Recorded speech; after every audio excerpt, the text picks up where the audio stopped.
Yeah, once it became known that the motive of the city was to ultimately pat themselves on the back and say, look what the city of San Diego has done. We've given the surfers their own park. So their whole concept was to put them in a package at Tourmaline. They could have Tourmaline Park. Look at it, it's down there. We could fortify the thing on the walls if we wanted, if you really got down to it. It was a way of containing the surfers. Their motive was to put us there and have no surfing anywhere else at the beaches. We envisioned Tourmaline Canyon with lifeguards on the north and south side of the thing, like guard towers, watching the surfer, making sure we were kept under control. It was made into a surf park to get rid of the surfers. It was a place to do away with hey, if we have a park, they can go there. And that gets them off the beaches, which, didn't work. Didn't work at all. It just made a place they could go get a shower. No one really cared about surfing Tourmaline Canyon per se. So surfers started protesting the donation of Tourmaline Canyon and making that our surf spot. There was a lot of protest. They got the old crew of guys. The guys who were like 20, 21 that had their own businesses, like Larry Gordon and Billy Castor, Mike Henson, people like that, to kind of stand up and speak for the surfers.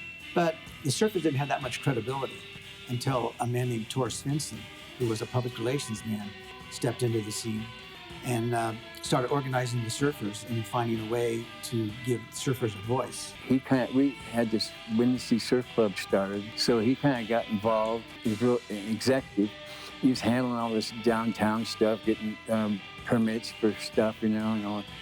The city council go, well, how do we know you represent surfers? Who are you guys? You guys aren't anybody. You're just teenage kids and whatever. Of course, Floyd and Larry had a surfboard business, but that didn't hold too much water back then in the early 60s.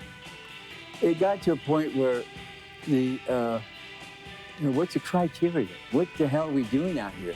How do you win? What do you do to win, So Tor, being a smart public relations man, started developing the Windy Surf Club and getting people like Phil Edwards, who was known as the best surfer in the world, Hobie Alter, who was a large surfboard manufacturer, Joey Cabell, who started the Chart House restaurants, a number of people that had won surf contests around the world, so that the next time that they went to the city council and say, we represent the surfers, they go, what surfers?